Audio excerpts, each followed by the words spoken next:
In Ultimate Spider-Man number 16 from Marvel Comics, we learn the real identity behind Ultimate Mysterio. Is it who you thought it is? You're probably right, but let's find out in 3, 2, 1. Welcome back to Comical Opinions. So, I read through Ultimate Spider-Man number 16, and I like the issue, but I'm also annoyed with the issue for one major reason.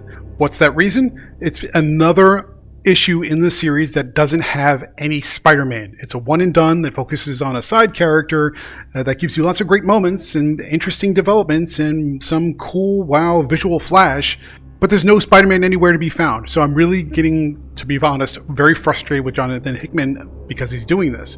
But on the flip side of it, you do get a cool one-off story that describes the origin story of Mysterio in a very interesting way with a twist that you don't expect and don't see coming.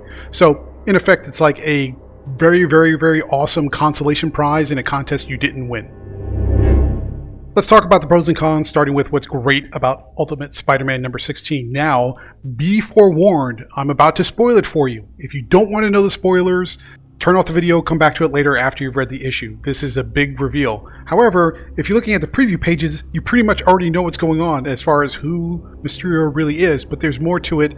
Provide some context, but if you absolutely do not want to know, turn back now. Ready? Okay.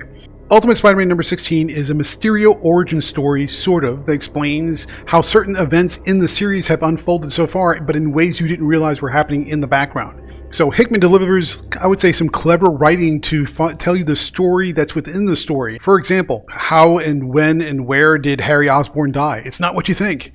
How and when and where did certain conversations turn out the way they turned out if you've been keeping up with the series? There are little twists and things that are happening invisibly in the background that are all due to Mysterio. So that's pretty cool. That's pretty interesting.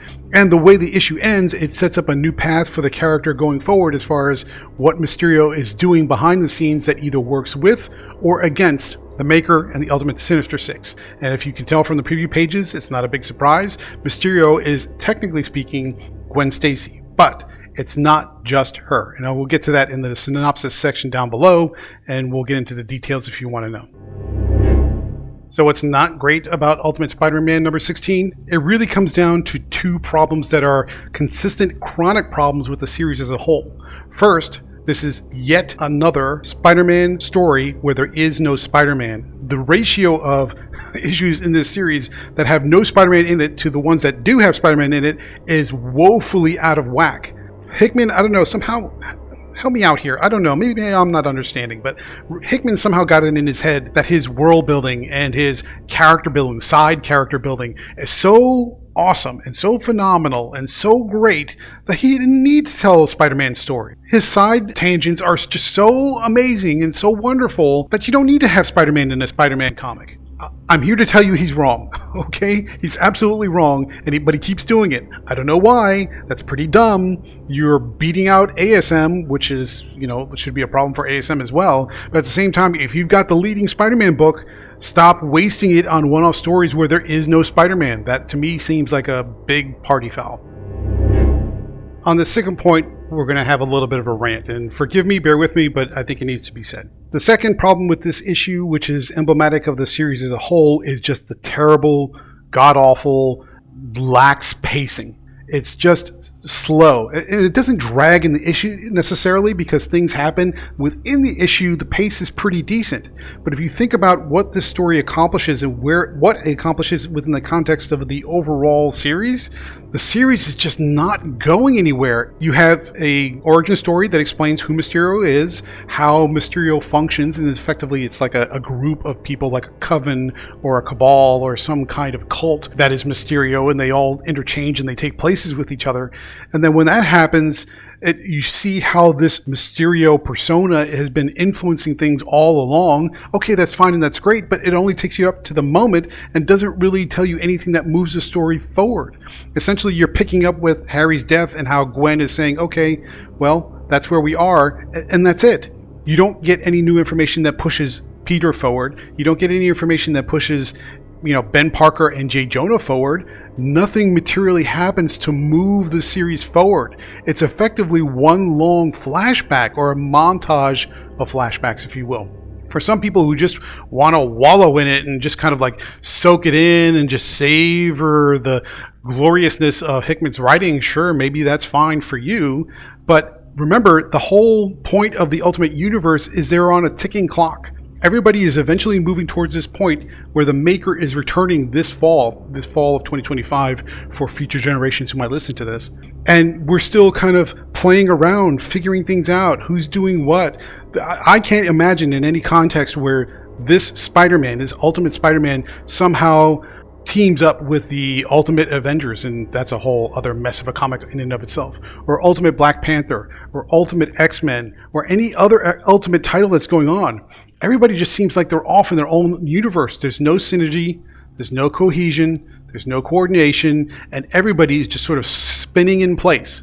Okay, that's fine, but if they're all eventually moving towards this singular point that's only months away, why is there no forward progress? Why is there nothing to convince you that these characters are building up to this climactic confrontation? At this point, unless something drastically happens in a very big rush or big hurry, it's all just going to be slapdash trying to figure stuff out in a rush to get to meet the Maker, and I don't see how that will come across as authentic and earned.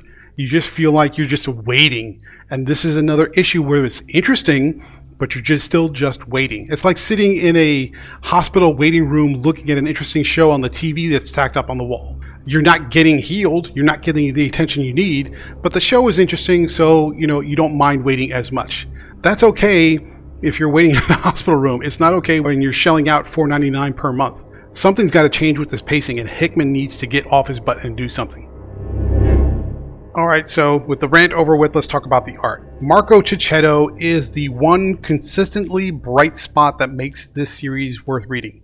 In lesser hands, Hickman's meandering arcs and urgent, absent revelations would fall, I would say, completely flat, or at least halfway flat anyway. Here, Checchetto gives you a ghostly type of Mysterio who's sort of working in the background, visible but not visible, as they or he or she or whoever happens to be occupying the costume at the time fades in and out of perception, secretly nudging fate in one direction or another to try and achieve some long game plan. In short, Mysterio is mysterious, and it looks amazing, and that's partly done by the way Checchetto is presenting a ghostly figure that you see but don't see, and it looks great.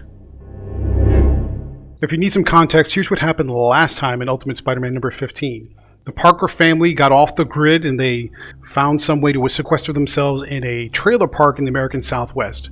To get some training under the belt and to kind of do some family bonding, Peter Parker and his son, Richard, who is now wearing the Picotech suit, kind of acting as a symbiote type suit, which seems very dangerous. I don't know why they would agree to that, but okay. They decide to do a little adventuring. They go to a local military base that's supposedly abandoned where a lot of strange things happen to see if somebody needs help. They find a man who is made of sand, who is trapped in this loop where a electromagnetic tower destroys him. He reforms, it destroys him over and again, and that cycle happens forever and ever. That cycle was left in place by the AIM scientists on that base that abandoned it and left him there. They destroy the tower, the man comes back together. He's the Sandman, of course, although he's technically speaking, he's never named. And then he goes off into the desert after a quick thank you.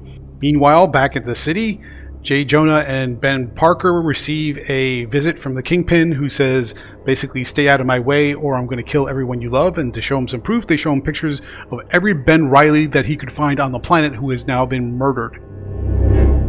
And now we get into the plot of Ultimate Spider-Man number 16. And again, there are some heavy spoilers here, so if you don't want to know, turn back now. We go back to the beginning, sort of, to understand how Mysterio came to the place where he or she is today.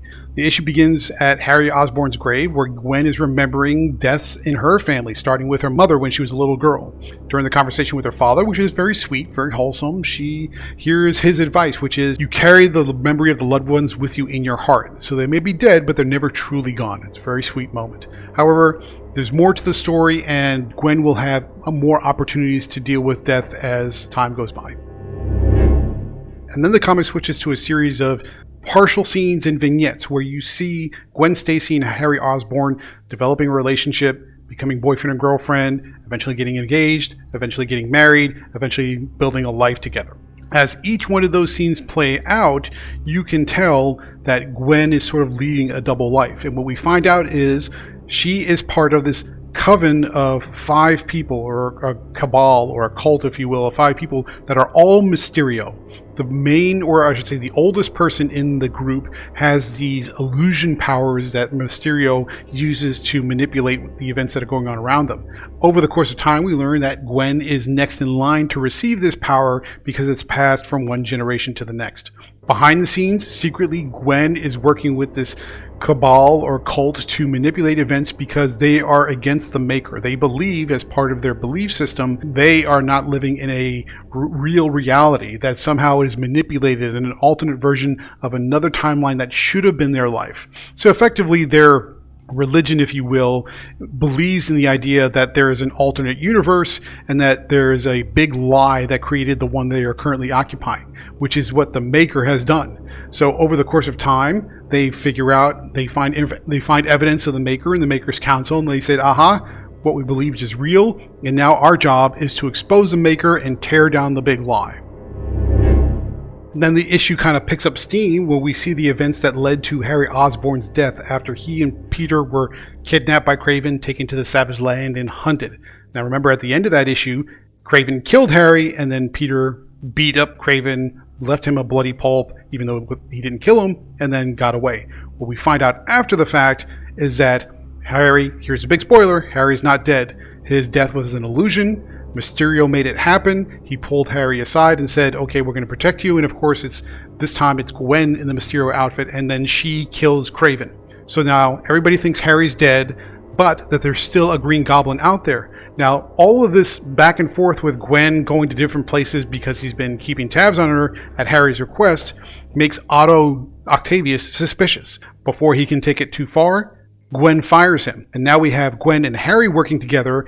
Everybody thinks Harry's dead, but the Green Goblin is still out there. Now we have this plausible way to have the Green Goblin running around doing stuff when everybody thinks Harry's dead, so there's no connection back to Harry. Now where does that go? We don't know. We'll find out. But that does shake up the status quo a little bit and gives you more ways for there to be a conflict between the Kingpin, the Ultimate Sinister Six, Harry, and Peter. Final thoughts when we think about Ultimate Spider-Man number 16. It's another one-and-done issue that doesn't have Spider-Man, but it does explain the weird and mysterious identity of Mysterio. Jonathan Hickman's cool twist on a classic villain is worthy of exploration, and I want to know more about this. I like this version of the character, and I like where this is headed, so I want to know more. And you have Marco Cicchetto's art, which looks fantastic. I mean, there's no complaints about the art. It's been consistently high quality and good the whole way through. That said, it seems ridiculous to me and frankly unacceptable that we have this many Spider-Man comics in this one series that doesn't have a Spider-Man in it. That seems very strange and very, I would say, unacceptable. Plus, the way this story unfolds is interesting, but it doesn't move the plot forward. There's no deep drama because it's just matter of fact about how the story is being told, and there's no urgency whatsoever. In every way, shape, and form, we are still treading water, and with only a few months left to go before the Maker shows up, that seems like the very wrong place you want to be. Therefore, Ultimate Spider-Man number 16 from Marvel Comics earns a 6.8 out of 10. I like the individual issue in isolation, but as part of a greater whole, nothing about what Hickman is doing is making sense. It's a cool twist on an old character, but at the same time, where is the storytelling? Where is the drama? Where is the urgency? Where does it look like you're moving in a particular direction? It's just things happening that seem interesting at the time, but it's really not going anywhere. But you know what? Maybe that's me. Let me know what you think. Tell me in the comments below, is Ultimate Spider-Man number 16 still your favorite book? Do you still think it's the best book that Marvel is producing? And if so, why do you think it's so great if it's got this many flaws? Tell me in the comment section down below, and let me know if you think it's not the best book, which one is better. So, thank you very much for joining, and stay tuned through the outro for more reviews just like this one.